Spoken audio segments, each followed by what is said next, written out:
Hello there. So this is the unboxing and guided tour to the Siege of Shaddis Horne, which is the second in the Tiny Tin Tail series of games, although you will notice that it's not quite as tiny as the Crows of Coppershell Bay. I did originally think all these games would be the same size, but you know, you get carried away, don't you? But anyway, it's still quite small in the scheme of things, so I'll bring it forward a bit because it's a bit lost on the ground there.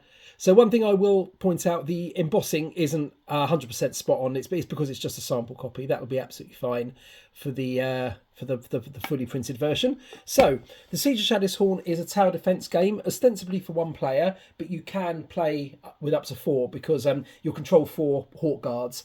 That's your unit of warriors that will be defending the town of Shaddis Horne against the fairy incursion. So if you're playing solo, you control all 4 Hawk Guards. If you've got more than one player, then you share them between you, as well as all cards and resources and so on. So I'll give you the story. The fairies have gone mad. From the woods around the town of Shaddis Horne, strange rumblings are heard as a crackle of fairy magic lights up the sky. Hordes of screaming scuttlers charge across the farmland. From the shadows, a lumbering golem destroys everything in its path. The barricades have gone up, but the villagers are terrified. Fortunately, a unit of Hawk Guards, you, has been sent to protect Shaddis Horne at all costs. For if its magic college should fall, Brighthelm's chemists are doomed. Can the villagers be inspired to victory before the fairies tear them to pieces? And that is a question only you can answer in the fullness of time. So, it's like old video games where you get these really florid descriptions of the action, and then, you control a square.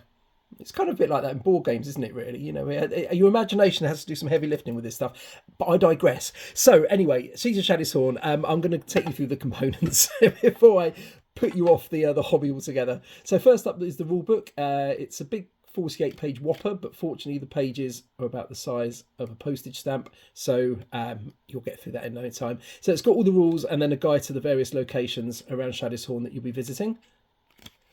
A little punch board.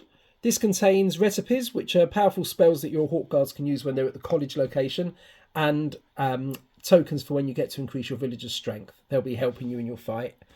Bag of wooden tokens. I've picked out the pertinent ones to show you. So there's about 40 odd of those.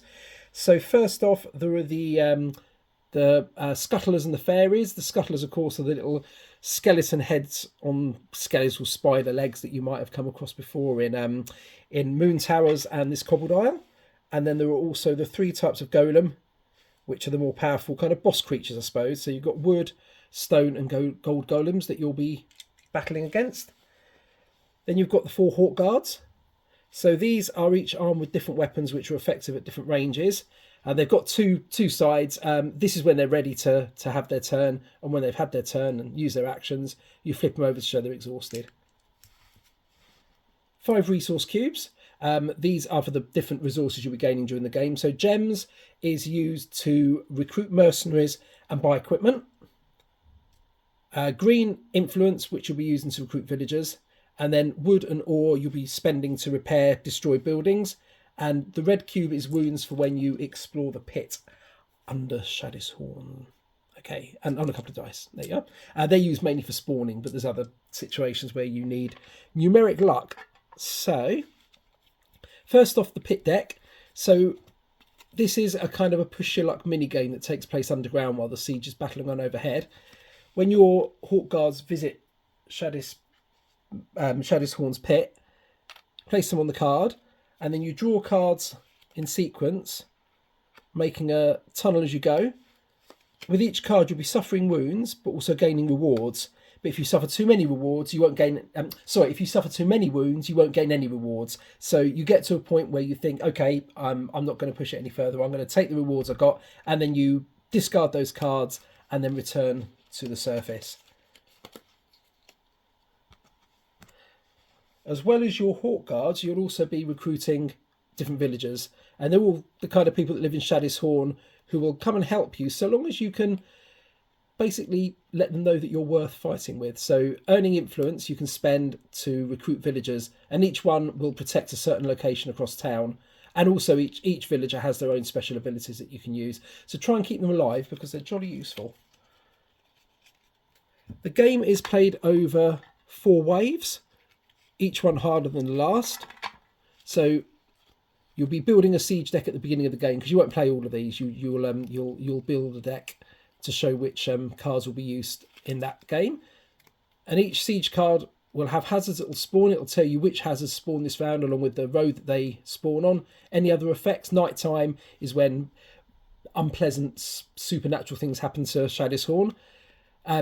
This symbol denotes the fairy is trying to cast a spell. The more fairies in play, the more likely that spell will succeed. And then every so often, a neighbouring village will come and help you during the day. So all sorts of things happen during the siege, and they're all controlled by that deck. Then there's equipment that you can buy from the market. Oh, hang on, let me take these out for now. I'm jumping the gun with these. So all sorts of various equipment. There are weapons, tools, food, potions, all kinds of things that you can buy. I mean, obviously the shopkeepers of Shaddis Horne aren't generous enough to supply you with this stuff for free during their time of peril, but there you go. Then there's locations. So these are the places that your Hawk Guards will be exploring and protecting from the fairies and their army. Each one has got a special action that your Hawk Guards can perform there. When a hazard reaches a location, it's destroyed and flipped, and then you have to pay resources to flip it back over again. But you'll always get a kind of a compensationary bonus when a location's been destroyed. So there are 6 locations, and then the town square, which is in the middle. So they are the town cards. Then the event deck. Now, every time there's a symbol shown on a siege card, which is the day or nighttime symbol, or the fairy magic, or when a shop decides to give you a gift, you draw an event card and resolve the text that correlates to that icon. So, for instance, daytime, there's been an outbreak of bone plague, return all scuttlers and anyone road to the supply.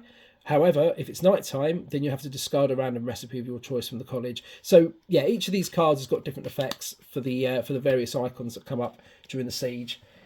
Then there's player aid, a resource card, and like in Crows of Coppershell Bay, an achievements list. So as you play the game, you can tick these off as you achieve them.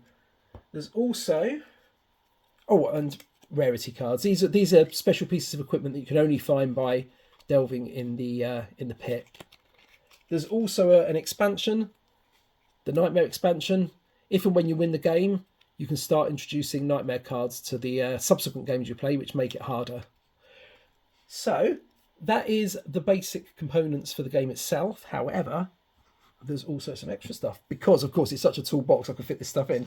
So first off, there's a brand new bird for Pauper's Ladder, the Bee Eater.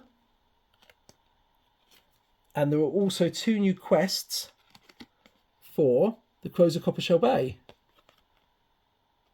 along with the special cards that are used for them. So they are included in the game, and just as kind of like, as a way of saying thank you for your continued support, because it does make all the difference. This stuff couldn't happen without you, so I do appreciate it. So anyway, that is the Siege of Shaddis Horne, and along with all the other new games, it'll be out in April. I'm kind of fingers crossed it might be a little sooner, because getting stuff made this time of year is always a bit quicker, because it's quiet. The Christmas rush has happened and everything. So hopefully, might even be looking a little sooner than that. But I'm going to say April, because you never know. You never know how these things are going to run. So it's available to pre-order. The link's in with the video, and I will keep you posted as things start to develop. Okay, thank you. See you soon. Bye.